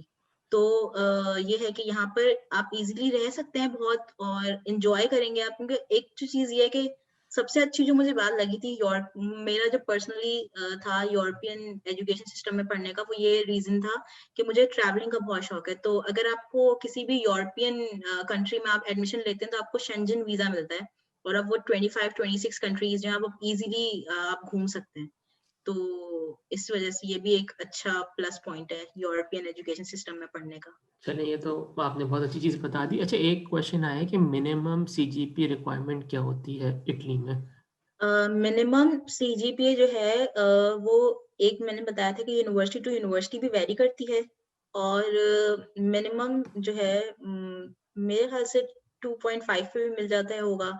और ये भी डिपेंड करता है कि आपकी उसके अलावा क्या-क्या आपके पास अचीवमेंट्स हैं आपकी। अगर मैं ये बोल रही हूँ कि अगर कुछ स्टूडेंट्स हैं जिनकी 2.5 से भी कम है, तो मैं उनको ये नहीं बोल रही कि उनका एडमिशन नहीं होगा, सही है? जैसे मेरी अपनी यूनिवर्सिटी में अगर 3.5 उन्होंने एक थ्रेशोल्ड रखा हुआ है, तो उसके भी बावजूद यहाँ पर 3.2 और 3 जीपीए स्टूडेंट्स का भी हुआ है एडमिशन, क्योंकि उनका जो रिसर्च थी, उनकी कोई ना कोई पब्लिकेशन थी बैचलर्स में, और उनकी ऐसी अचीवमेंट्स थी, या फिर उनका जॉब जो है, वो फील्ड जॉब जो है, वो इतनी ज्यादा स्ट्रॉन्ग थी 1-2 साल की, कि उनको इजीली जो है वो जीपीए बेसिस पर नहीं, उन्होंने उनकी अचीवमेंट्स और उनके बैकग्राउंड के बेसिस पर उनको एडमिशन दे दिया। तो आप अपनी लक जो है वो करें। आप जरूर, ये नहीं है आप रिक्वायरमेंट्स देखकर अप्लाई ही ना करें, और अपनी अगर आपको लगता है कि आप इतनी वर्थ है कि आप बाकी चीजें और अटैच कर सकते हैं उसके साथ, तो आप करें और एडमिशन हो जाएगा। अच्छा चलिए, एक सवाल ये आया है हमारे पास कि क्या हम इटली विजिट करने के बाद अगर अप्लाई करें, विजिट वीज़ा पे करें और फिर वहाँ पे एडमिशन लें, तो ऐसा पॉसिबल है या नहीं है? आपको विजिट वीजा पे तो आप घूमेंगे, आप यूनिवर्सिटी कैसे देखेंगे? मुझे ये चीज नहीं पता। लेकिन अगर आप चाहें तो पहले आप सी टाइप वीजा होता है, सी टाइप वीजा 15 डेज के लिए होता है, और आप वो कर सकते हैं। जैसे अगर बैचलर्स स्टूडेंट्स की बात करें, अगर मेरे 2-3 स्टूडेंट्स हैं यहाँ पर जो कि बैचलर्स कर रहे हैं यहाँ से, और कुछ बैचलर यूनिवर्सिटीज की ये है कि आप को पहले जो है वो टेस्ट देने आना होता है।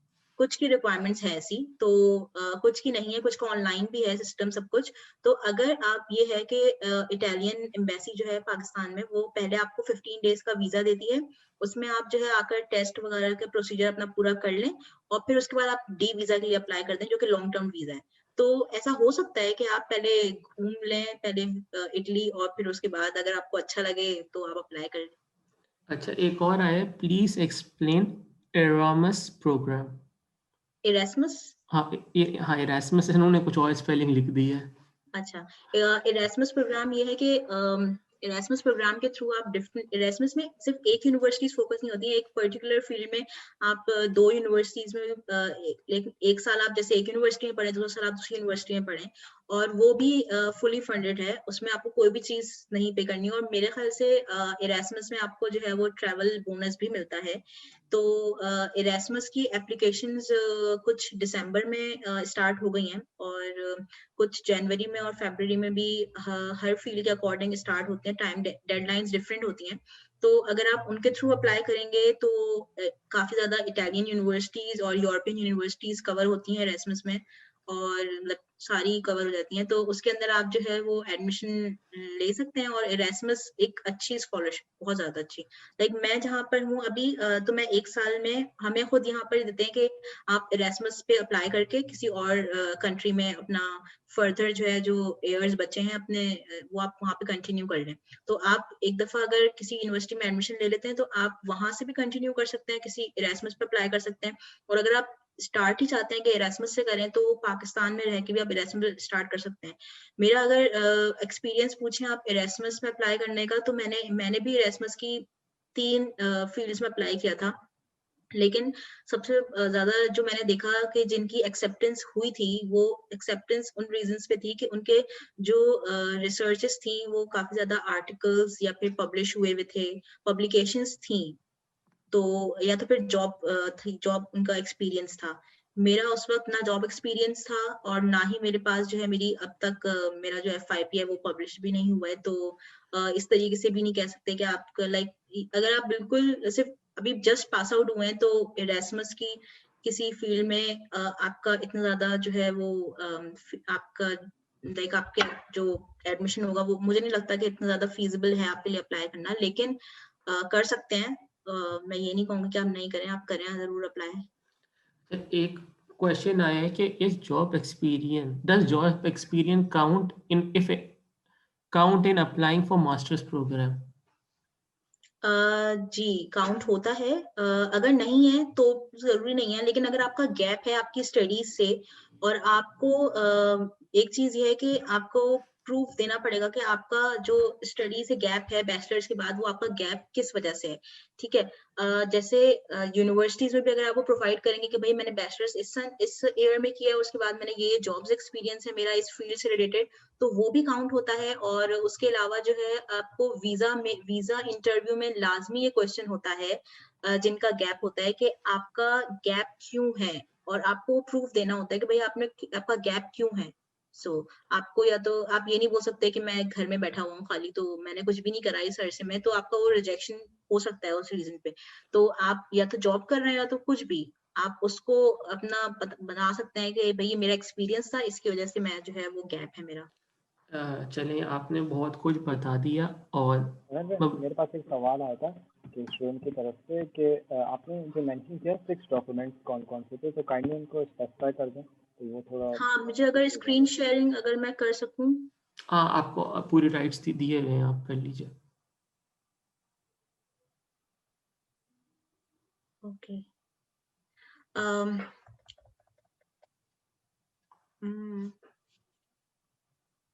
ओके। ये जो है वो डिक्लेरेशन ऑफ वैल्यू की लिस्ट है, पूरी चेकलिस्ट। आपको यूनिवर्सिटी की जो आपकी ट्रांसक्रिप्ट है और आपका जो डिग्री है वो आपकी होनी चाहिए आपके पास, और उसकी कॉपीज होनी चाहिए। एक चीज ये है कि आपको सबसे पहले पास आउट होते ही यूनिवर्सिटी से, अमर भाई लाइक टाइम कंप्लीट होने वाला था कि आप नहीं आप नहीं कोई मसला नहीं, आप कर लें, कोई हम 5 मिनट ऊपर जा सकते हैं, कोई इशू नहीं है। Okay okay. तो ये है कि सबसे पहले आपको ये करना होता है कि आपको अपनी सारी जो डिग्रीज हैं वो मैट्रिक, इंटर और अपनी यूनिवर्सिटी की, आप सबसे पहला काम जो है वो ये करें, चाहे आप किसी भी कंट्री के लिए अप्लाई कर रहे हैं, तो आप जो है वो सबसे पहले उनको वेरीफाई करा लें मैट्रिक बोर्ड से, इंटर बोर्ड से। और अगर आपने ओ लेवल्स करा हुआ है या ए लेवल्स करा हुआ है तो आपको सिर्फ आईबीसीसी से करवाना होगा। और अगर आपने मैट्रिक या इंटर बोर्ड से करा है तो matric board, inter board, IBCC, और फिर उसके बाद ministry of foreign affairs MOFA से आपको अटेस्टेशंस करवानी होंगी अपनी 6 डॉक्यूमेंट्स की, मैट्रिक, इंटर, और आपको एनईडी के जो आपकी डिग्रीज होंगी और ट्रांसक्रिप्ट होगी। और उनकी 3-3 कॉपीज जो है आपको हर जगह से अटेस्ट करवा के रखनी है अपने पास। सही है, क्योंकि वो रिक्वायरमेंट है। आपने ये सब कुछ आपको रिक्वायरमेंट है। उसके बाद आपका जो डोमिसाइल है, आपका डोमिसाइल होगा, और जो डोमिसाइल की कॉपीज हैं 2 कॉपीज, उसको आपको नोटरी पब्लिक से करवाना है अटेस्ट। नोटरी पब्लिक किसी भी आप कोर्ट से जो गोल्डन कलर की स्टैंप लगती है आप वो लगवा लें, तो वो नोटरी पब्लिक का अटेस्टेशन हो जाती है। उसके बाद पासपोर्ट की कॉपीज हैं आपके पास, पासपोर्ट की 3 कॉपीज, जो फर्स्ट 2 पेजेस होते हैं लाइक जिसपे आपका नाम वगैरह होता है उसके सामने वाला पेज, और जो नेक्स्ट पेज जिसपे साइन होती है वो वाला पेज, और उसके सामने वाला पेज, ये 4 पेजेस की आपकी जो है वो पासपोर्ट की कॉपीज होनी चाहिए नोटराइज्ड। और उसके बाद आपका एडमिशन लेटर और एडमिनिस्ट्रेटिव फीस। कुछ यूनिवर्सिटीज जो है वो एडमिनिस्ट्रेटिव फीस लेती हैं, जैसे मैंने बताया था इनिशियली 172 यूरोज मुझसे लिए थे। कुछ यूनिवर्सिटीज में नहीं है, तो वो आपको डिपेंड करता है, किसी में 50 यूरोज भी है, तो वो डिपेंड करता है यूनिवर्सिटी टू यूनिवर्सिटी। फिर उसके बाद प्री एनरोलमेंट एप्लीकेशन फॉर्म है फॉर नॉन यूरोपियन सिटीजन्स। तो मैं अगर कर सकी तो मैं चैट में जो है वो सारे जो फॉर्म्स हैं वो मतलब अपलोड कर दूंगी। और जो है ये चेकलिस्ट जो है वो डीओवी के लिए भी, और दूसरी चेकलिस्ट है मेरे पास वो है वीजा डॉक्यूमेंट्स की।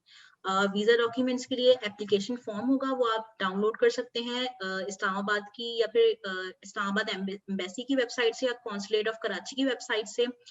फिर फोटोग्राफ्स और पासपोर्ट आपका 18 मंथ्स तक वैलिड होना चाहिए, वो एक्सपायर नहीं होना चाहिए। उसके बाद जो है आपका एक्सेप्टेंस लेटर या एनरोलमेंट जो हो गई आपकी, फॉर्म ए भी जो है मैं अपलोड कर दूंगी। और उसके बाद अगर आपका एडमिशन, जैसे मैंने आपको बताया कि अगर आपका कोई एडमिशन टेस्ट है तो उसके लिए आपको पहले सी टाइप 15 डेज के लिए वीजा मिलता है। उसके बाद आपको वापस 15 डेज के बाद आप आके अगर आपका एडमिशन सिक्योर हो जाता है तो आपको जो है डी टाइप वीजा के लिए अप्लाई करना होता है। सारी की सारी मैंने डीओवी बताया था, डीओवी पहले आपका बनता है जेरीज के थ्रू, फिर उसके बाद आपका डीओवी आ जाता है तो आपको वीजा अप्लाई करना होता है। ठीक है। लेकिन अगर आपका डीओवी प्रोसेस में टाइम लग रहा है तो आप मीनवाइल पैरेलली जो है वो अपना वीजा भी फाइल कर सकते हैं, उसका कोई प्रॉब्लम नहीं है। सारी एजुकेशन डिग्रीज जो है वो ट्रांसक्रिप्ट जो है वो सारी एजुकेशन सर्टिफिकेट्स वो आपके एचईसी से, आईबीसीसी से और मोफा से। सॉरी मैंने आपको ये नहीं बताया कि आईबीसीसी के बाद जो है मैट्रिक और इंटर की जो कॉपीज हैं वो मैट्रिक और इंटर बोर्ड से होंगी, और जो आईबीसीसी से उसके बाद होगा ज्वाइन। आईबीसीसी जो है वो ओरिजिनल अटेस्टेशन करेगा, एचईसी जो है वो आपका एनईडी की डिग्री और ट्रांसक्रिप्ट जो है वो टेस्ट करेगा, और फिर सारे के सारे डॉक्यूमेंट्स मोफा से अटेस्ट होंगे। और जो मैंने आपको बताया था कि आपको अपनी डिग्रीज जो है वो इटालियन में ट्रांसलेट करवानी होंगी, उनके लिए भी यही है कि आपको जो है वो पहले सारा मोफा तक जो है ना वो अटेस्टेशन होनी चाहिए। अगर मोफा तक की अटेस्टेशन नहीं होगी आपकी, तो जो है वो आपका जो ट्रांसलेटर है जो कि एम्बेसी की तरफ से असाइंड होते हैं, वो आपकी अटेस्टेशन नहीं करेंगे, लाइक आपकी ट्रांसलेशन नहीं करेंगे डॉक्यूमेंट्स की। उसके बाद बाकी ये है आपका जो 8 पॉइंट है वो डीओवी है, जो कि मैंने आपको कहा डिक्लेरेशन ऑफ वैल्यू। अगर आपका आ जाता है तो ठीक है, नहीं तो आपको आपको स्लिप दी गई होगी, आप वो भी सबमिट करवा सकते हैं। रिसिप्ट ऑफ पेमेंट, अगर आपने कोई भी ट्यूशन फी पे किया तो उसकी होगी। और उसके अलावा सबसे मेन पॉइंट है ये वाला इकोनॉमिक स्टेटस, आपको अपने एफिडेविट सबमिट करवाने होते हैं। अगर फादर है या मदर या कोई भी भाई बहन सपोर्ट कर रहा है तो आपका एफिडेविट बनेगा कि मैं जो है सोनली अपने अपने जो है सन को या फिर डॉटर को सपोर्ट करूंगा फाइनेंशियली। और फिर उसके बाद बैंक स्टेटमेंट आती है। बैंक स्टेटमेंट की सबसे बड़ी बात मैं बता दूं कि आपको मिनिमम वो आपको बोलते हैं 16 lakhs कि आपको होने चाहिए आपके अकाउंट में जिस टाइम आप बैंक स्टेटमेंट सबमिट करवा रहे हैं। और एक चीज ये कि लोग समझते हैं कि हमने वीजा प्रोसीजर के अंदर बैंक स्टेटमेंट सबमिट करवा दी उसके बाद पैसे निकाल लें, नहीं, कभी भी ऐसा नहीं करिएगा। जब तक आपको इंटरव्यू की कॉल ना आ जाए, जब तक आपको वीजा ना मिले, जब तक आप उसके अंदर से पैसे ना निकालें। हाँ, आप जो है वो कुछ थाउजेंड्स में ट्रांजेक्शन्स कर सकते हैं, लेकिन आप लैक्स में उसको कम ना करें, इतना ज्यादा कम ना कर दें। क्योंकि ये मेरा पर्सनल एक्सपीरियंस है कि जब मैंने वीजा में सबमिट करवाई थी बैंक स्टेटमेंट, तो जब मैं इंटरव्यू के लिए गई थी तो जो भी मेरी ट्रांजेक्शन कम हुई हुई थी, ज्यादा हुई हुई थी, मेरे जो वीजा का इंटरव्यू की फाइल थी उसके ऊपर उन्होंने लिखे हुए थे अमाउंट, जो उस दिन का अमाउंट था मेरा वो लिखा हुआ था उन्होंने।